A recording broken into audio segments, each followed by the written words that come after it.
Sore kepada penggugat dan tergugat, apakah suara dari ruang sidang sudah terdengar jelas? Sudah terdengar jelas.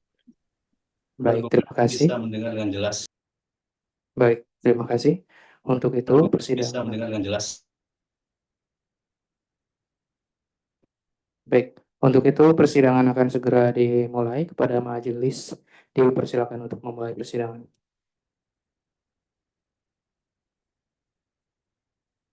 Recording in progress.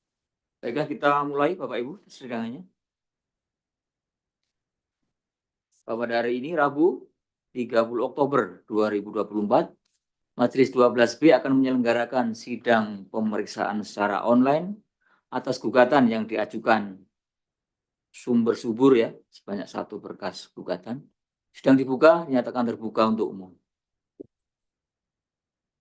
Mengingat bahwa ini persidangan pertama, bahwa majelis akan membacakan ya. Panitera silakan dibacakan terkait dengan penetapan Ketua Pengadilan Pajak. Terima kasih Ketua.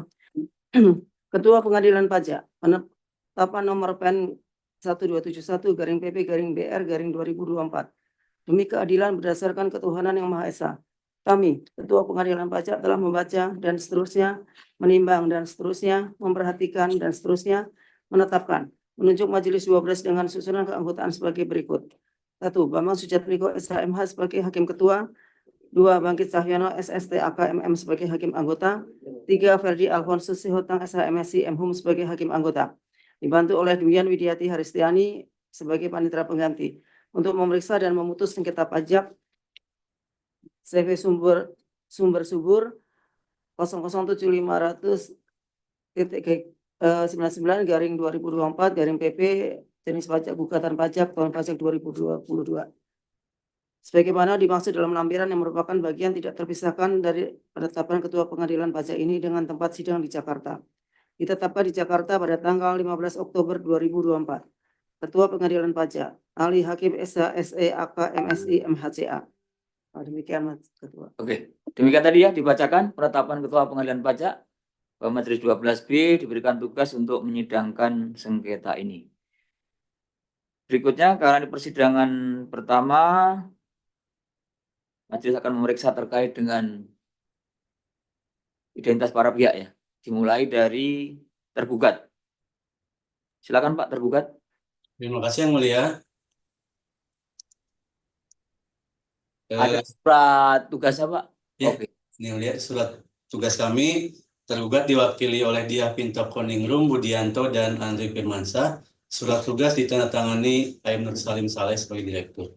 Oke, 3 orang hadir semua Pak ya, tanda tangan Direktur Beratan Banding. Oke. Berikutnya untuk identitas penggugat bisa disampaikan Pak. Baik, terima kasih Yang Mulia. Untuk dari penggugat, sebagaimana telah kami lampirkan melalui laman e-Texcode bahwa surat kuasa kami diwakili oleh 5 orang. Yang pertama atas nama Pungsiawan sebagai kuasa hukum, Pak Darmawan SSHMH sebagai kuasa hukum, kemudian Kahfi Permana sebagai kuasa hukum, kemudian Kevin Indrawan sebagai kuasa hukum, dan terakhir Muhammad Yudi Saiful Zaman sebagai kuasa hukum. Oke, sebentar Pak ya. 5 orang Pak ya. Betul Yang Ini Mulia. dimuat di yang mana nih Pak? Itu kan ada beberapa folder ini, ada bukti P3, P8 atau yang disampaikan pada hari ini? Yang disampaikan hari ini. Oke, sampaikan hari ini ya. Ada surat kuasa itu ya. Oke. Betul Yang Mulia. Surat kuasa khusus. Nama Hendra, Direktur CV Sumber Subur. Memberikan kuasa kepada Kahfi Permana. Untuk atas nama pemberi kuasa. Oke. Tanda tangan Hendra. Kemudian penerima kuasa ada. Oke. Izin kuasa hukum Pak Kahfi Permana hingga 2026 masih berlaku. Berikutnya Hendra Direktur kepada penerima kuasa Pungsiawan untuk atas nama pemberi kuasa bertindak sepenuhnya. Oke. surat kuasa khusus dari Pak Hendra, Pak Fungsiawan. Ada berikutnya izin kuasa hukumnya hingga 2025 ya, November masih berlaku. Surat kuasa khusus berikutnya Pak Hendra kepada Pak Kevin Indrawan. Untuk atas nama pemberi kuasa bertindak sepenuhnya, membela, memberikan jasa bantuan hukum, mendampingi, mewakili pemberi kuasa. Oke. Oke, yang tanda tangan. Izin kuasa hukum. Izin kuasa hukum Pak Kevin ya, izin kuasa hukum. Masih berlaku ya Pak ini Pak ya, izin kuasa hukumnya Pak Kevin ya? Izin menjawab majelis masih berlaku. Oh masih ya, oke. Soalnya ini Pak, nggak ditampilkan atau di mana itu. Oke, nanti berikutnya Pak Muhammad Yudi Saiful Zaman ya, menerima kuasa, tanda tangan berdua. Izin kuasa hukum Muhammad Yudi Saiful Zaman Mei 2024 masih berlaku. Surat kuasa lagi Pak Darmawan. Oke, tanda tangan. Izin menerima kuasa ya. Masih berlaku April 2025 ya, masih berlaku. Oke, berikutnya fakta integritas.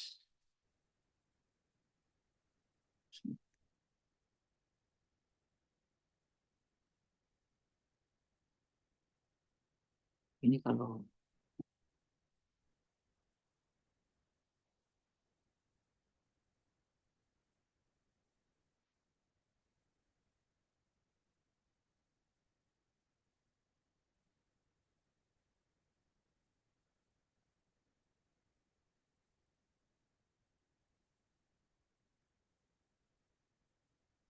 kita buka lagi ya. Jadi ini setelah diperiksa dia akan balik lagi ke depan menunya ini.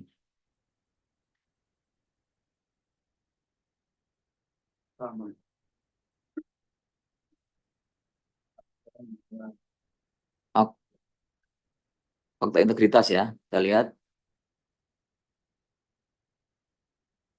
dari direksi pengurus ada Pak Hendra, kemudian Hendra ya. Oke, berikutnya fakta integritas. Fakta integritas. Pak, fakta integritas kuasa hukum ada di mana Pak? Letaknya Pak. Fakta integritas untuk kuasa hukum ada di file. Mungkin nanti menyusul Yang Mulia. Oke, silakan Pak ya, nanti disusulkan ya. Baik Yang Mulia. Pak Mitra, tolong dicatat nanti berarti fakta integritas atas nama kuasa hukum belum. Kemudian terkait dengan apa ya? Akta Pak, akta notaris Pak ditaruh di mana? Di sini ya. Oh ini akta, oke, ada bukti P1. Bukti P1, aktanya cuma satu ini Pak ya, 26 Agustus 2013. Betul Yang Mulia. Betul. Oke. Akta nomor 10 2013.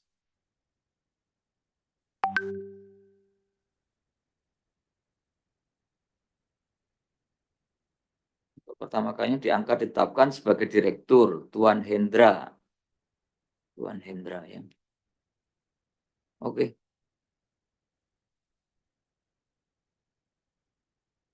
Oke, jadi terkait dengan identitas kuasa hukum cukup ya pemeriksaannya.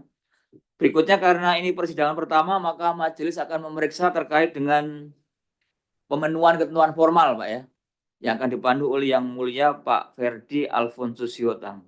Silakan Pak Ferdi. Baik, mohon izin Yang Mulia. Mohon izin.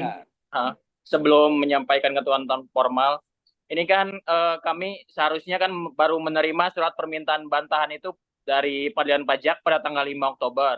Seharusnya kan kami mempunyai waktu maksimal 30 hari kan, yaitu pada tanggal 4 November untuk membuat surat bantahan. Namun pada hari ini tanggal 30 Oktober kami sudah dilakukan persidangan begitu. Jadi kami memohon kepada majelis untuk menunda sidang setelah kami memberikan hak kami untuk menyampaikan surat bantahan begitu majelis.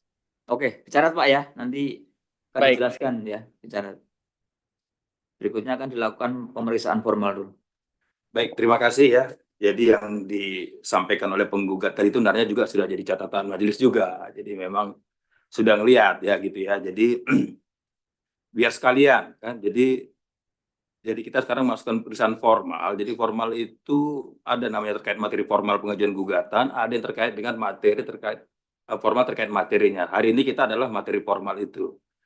Materi formal itu ada terdiri dari dua ya. Dua itu yang pertama terkait dengan kewenangan pengadilan pajak, yaitu nanti disangkut pautkan dengan ketentuan pasal 31 ayat 1 dan 3 Undang-Undang Pengadilan Pajak. Dan yang kedua adalah formal lainnya terhadap pasal-pasal tertentu di Undang-Undang Pengadilan Pajak, baik dari penggugat maupun tergugat. Itu sudah biasalah kita buat.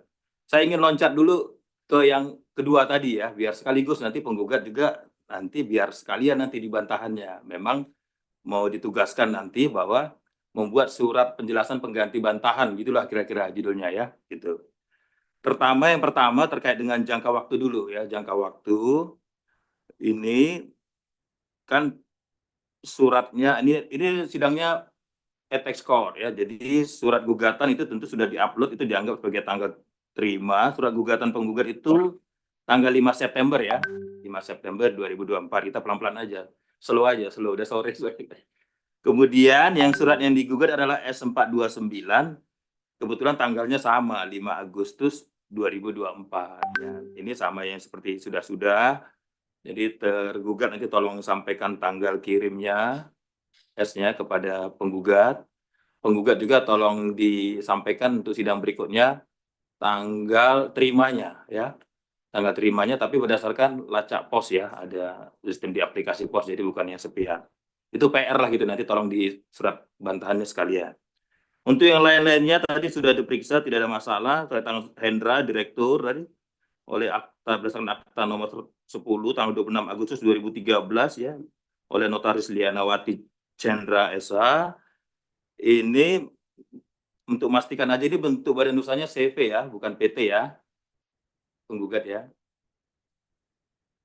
Betul, CV. Betul, Jadi betul ya mulia. Jadi memang dipertanyakan lagi kebutuhan, ini aktenya udah lama nih, sejak 2013 ya, tapi memang nama juga CV ya, sampai nggak dicabut berlakulah terus kan gitu ya. Tadi ada juga situ di pasal Betul, 3 tadi, pasal 3-nya tak ada batas waktu kira-kira gitu ya. Ya udah, Baik. kalau PT kan biasanya ada, jadi tidak ada masalah untuk itu dan seterusnya.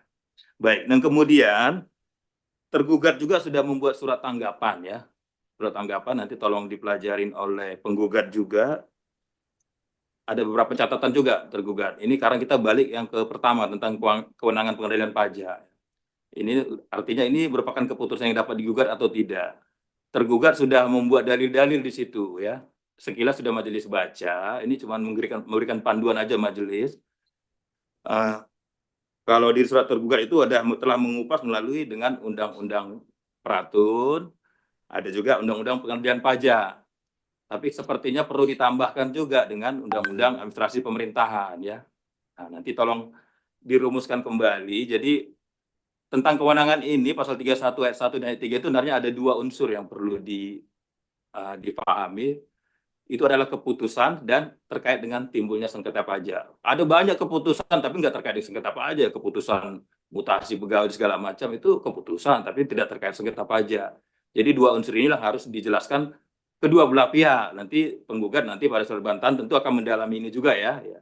Nah, kenapa tadi saya menyebutkan undang-undang administrasi pemerintahan yang perlu ditambahkan oleh tergugat, karena situ definisinya sudah meluas itu ya. Meluas tapi tetap perlu harus dihubungkan lagi ke undang-undang pengadilan pajaknya. Bahwa itu pengadilan ini adalah hanya berwenang mengadili sengketa pajak. Sengketa pajak itu bukan hanya berantem wajib pajak sama fiskus, bukan. Harus lihat juga mana yang terkait dengan sengketa pajak. Seperti tadi, kira-kira seperti itu. Harus dua. Nah, tergugat tadi saya lihat belum seperti itu. Dan yang kedua, beberapa catatan juga majelis sudah membaca di surat tergugat, bahwa situ ada keterangan tadi bahwa penggugat atau wajib pajak telah menyampaikan SPT tahunan badan tahun 2022. Sudah bayar dan sebagainya. Ini perlu diperjelas juga. Ini kaitannya dengan sengketa ini seperti apa. Sebaliknya dari sisi penggugat nanti untuk memperjelas bahwa surat yang digugat ini itu diperuntukkan, ini kan sebenarnya tanya jawab ini sebenarnya. Tapi bagi penggugat ini dianggap tentu sudah mempunyai akibat hukum bla bla, terserah lah, boleh nanti pasti dah itu Pak Darmawan udah biasa itu membahas itu. Tapi ini sebenarnya mau digunakan untuk, kan ujung-ujungnya sengketa pajak terkait dengan SPT tahunan gitu kan. Ini sudah mau dimanfaatkan untuk SPT tahunan yang kapan? Sudah, artinya ini jadi ada tersandera dalam hal apa penggugatnya gitu kan? Artinya oh kami jadi merugikan nggak SPT tahun, atau sudah disampaikan kira-kira gitu, paham ya maksudnya? Artinya nih yang mau digugat ini memang sudah terdampak bagi wajib pajak atau akan terdampak kira-kira gitu. Karena ini untuk menanggapin tadi, karena saya juga tidak tahu nih kok tergugat bilang lah SPT-nya aja sudah disampaikan dan sudah dibayar lunas. Nah itu kan belum tahu majelis. Nanti maksud majelis nanti dalam surat bantahan itu tolong penggugat diuraikan seperti itu ya. Kira-kira kenapa masih ingin menggugat dengan menanggapi dari dalil-dalil tergugat dalam surat tanggapan hari ini, plus bukti bahwa ini merugikan atau berdampak bagi penggugat kira-kira gitu. Dan nanti sekalian jelaskan tadi yang SPT tadi itu, itu yang nggak terkait dengan ini, misalnya itu kami perjuangkan ini bukan untuk itu, nggak tahu lah, nanti terserah. Kira-kira seperti itu ya. Ada pertanyaan dari tergugat dulu, tergugat ada pertanyaan? Saat ini belum ada yang mulia. PR berikutnya ini ya, untuk yang penggugat. Baik, Yang Mulia. Kalau dari penggugat ya sebetulnya kan kami ya karena harusnya diberikan kesempatan untuk melakukan bantahan, ya jadi kan kami tidak bisa melakukan bantahan, yang paling setelah kami sampaikan tadi kami diberikan kesempatan untuk melakukan bantahan supaya tadi apa yang disampaikan majelis ya bisa kami bantah begitu. Ya itu poin-poinnya lah, cuma panduan aja gitu. Pasti akan diberi kesempatan ya. Nanti tolong di sidang berikutnya dilengkapi lagi ya penggugat ya. Kebantahan. Demikian. Itu formalnya kita tunggu aja. Kita nggak usah terpaku formal harus tok-tok, enggak. Kita meriksa sengketa gitu sampai selesai ya. Gitu. Baik. Oke, jadi gitu ya untuk terutama untuk penggugat. Silakan Pak disampaikan bantahannya, disusun nanti disampaikan di persidangan berikutnya. Termasuk yang disampaikan oleh hakim anggota tadi ya. Beberapa hal yang ini silakan dimuat di dalamnya. Ada mau tanya? Cukup ya? Ada mau tanyakan lagi? Mungkin izin Yang Mulia. Oh iya. Berarti untuk persidangan selanjutnya adalah bantahan dari pihak penggugat ya sebelum tergugat melakukan jawaban atau tanggapan begitu Yang Mulia ya. Silakan dulu dari penggugat dulu ya, nanti baik.